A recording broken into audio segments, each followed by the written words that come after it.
Today we're going to be looking at 10 different sleeper cars. I've noticed when I come across videos like these, it's always something positive said about these cars. But on this channel, we are 100% transparent. See, I'll be honest, sleeper cars aren't always perfect. They will have problems, and some problems are going to be expensive. So for every car, or not every car, but most of the cars, I'll be telling you the cons of the car as well. So make sure you like and subscribe. Let's begin.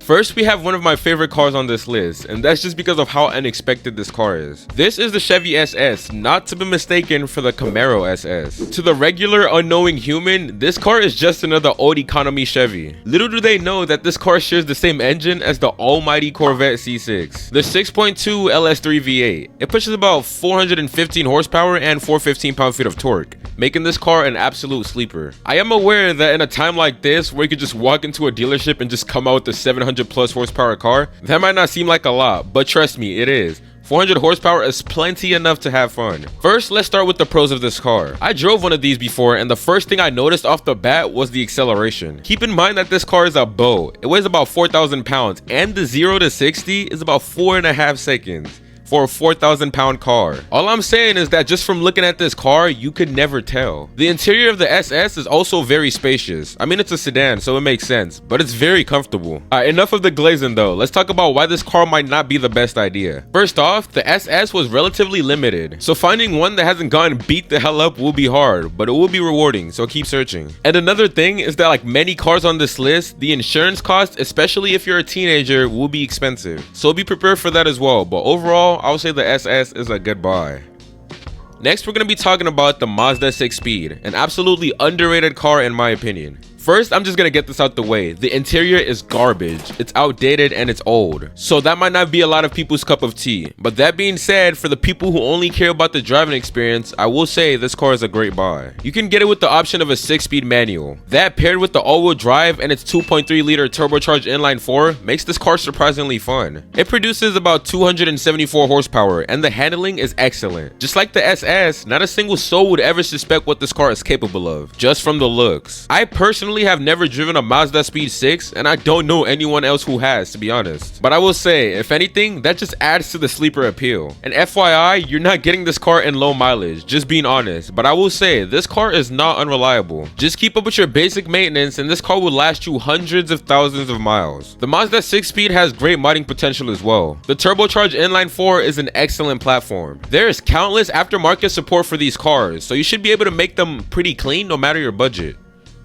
For the third car, we're looking at a Volkswagen Pat SE V6. This car is the literal definition of a sleeper. It comes stock with a 3.6 liter naturally aspirated V6 that produces 280 horsepower. But a lot of people boost these cars, and I know that does bring down the reliability a little bit and makes it kind of more expensive, but if you want to see the full potential and capabilities of this car, I do recommend it. That being said, I do not take any responsibility for catastrophic engine failures. All jokes aside, the Pat SE in its stock form is reliable and practical. It's one of the most modern cars on this list for sure, and the interior is stylish if that's your preference. Have I even talked about why this car is a sleeper? I don't think so.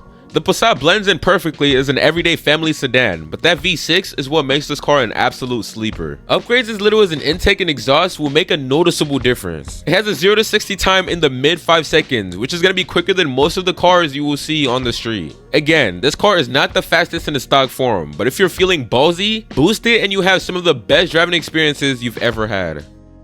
Next, we're talking about the 9th gen Honda Accord. The coupes are clean, but to align with the goal of our sleepers, I'll say go with the sedan. You're probably thinking, why the hell will an Accord be on this list to begin with? Well, these generations come with the option of a 3.5 liter V6 capable of producing 278 horsepower. And first things first, it's a Honda. These should be very easy to find because these cars can be beat to the ground and will still last you hundreds of thousands of miles. The Accord is naturally aspirated, and you should keep it that way. These cars do not handle boost well. If you do want more power though, you're not entirely cooked. With an ECU remap, intakes, and exhaust, you could boost this car in power. The stock version is no slouch though. It achieves 0 to 60 in under 6 seconds. And considering that this car is just an Accord, I will say that it's definitely a sleeper. Just like many other cars on this list, there is a lot of aftermarket support. So finding parts to make this car look good shouldn't be difficult.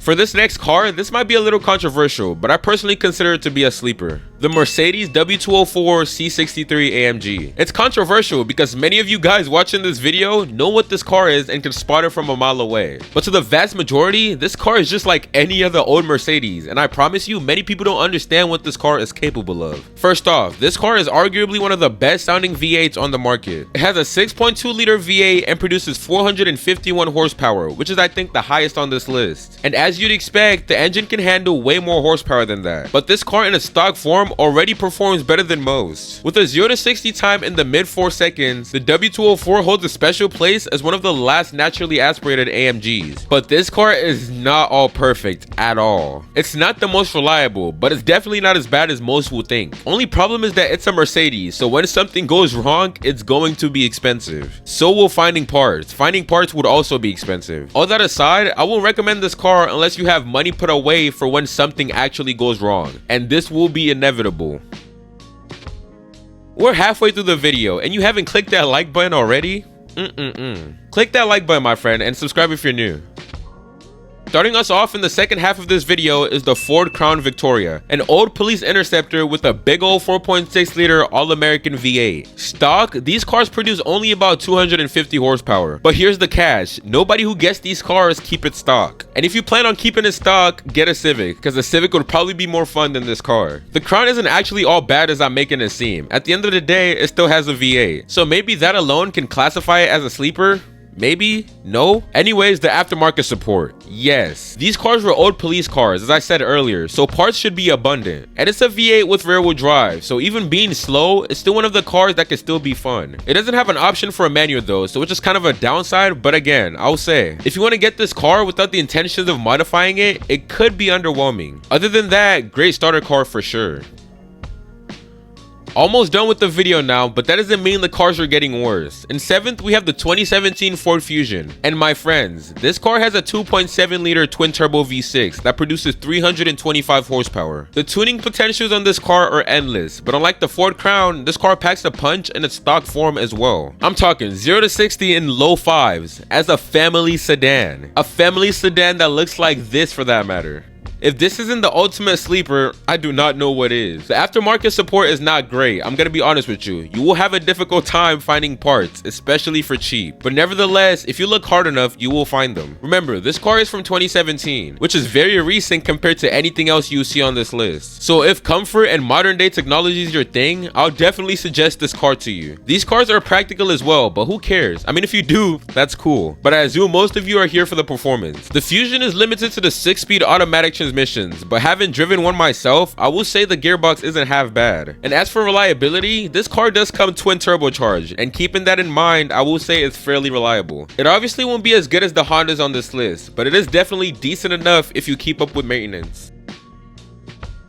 Coming in at number 8 is surprisingly another 2.7 liter twin turbo V6, but this time it's the Audi B5 S4. It produces a little less horsepower than the Fusion, but the S4 did come with the option of a 6-speed manual, paired with an all-wheel drive. This car is often overlooked because it's an understated design and looks very similar to the base model A4, until you actually see what's under the hood. For the pros, 1, the performance and handling are excellent for its price point. It has that quattro all-wheel drive system, which is one of the best in the game. Another pro is that these cars are for everybody. Whether you want an automatic or manual, or you want a sedan or a wagon, there's an S4 for you. And just like every other car on this list, it's not perfect. There's definitely some cons, especially being a car that was produced in the late 90s to early 2000s. Number 1, maintenance. We're talking about a twin turbo V6 from almost 30 years ago. Yeah, reliability will be your number 1 enemy. Number 2, interior quality. Again, this car is old. Don't expect the modern Maybach interior. To conclude though, I will say, although it's nearly impossible, if you can find a decent one that hasn't gone absolutely beat on, go for it. These cars give a driving experience like nothing else.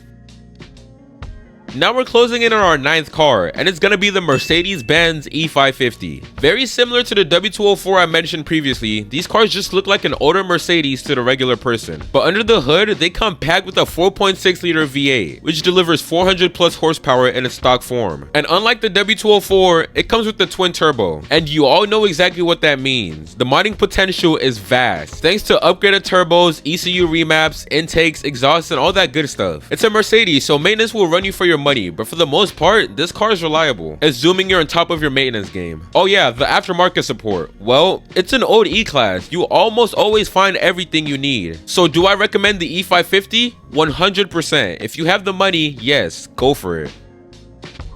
The final car on this fun and amazing journey of sleeper cars is the Volvo S80. Specifically the trim that comes with a 4.4 liter Yamaha built V8, which produces about 311 horsepower. And it is kinda quick, depending on what you're looking for. 0 to 60 in about 6 seconds, and it comes with all-wheel drive, so it just feels quick, you know what I mean? One thing though, do not mod these cars. I have heard from trusted sources that these cars do not need to be boosted, so keep it stock, it's plenty of fun anyways. And for the sleeper scale, I'd say definitely. It's a Volvo sedan. It looks just like any other economy car, but these cars are extremely fun to drive. They sound okay stock, but with an aftermarket exhaust, you could give this car the true sound that it actually deserves. It's a Volvo as well, so these cars will be safe to drive and just overall practical.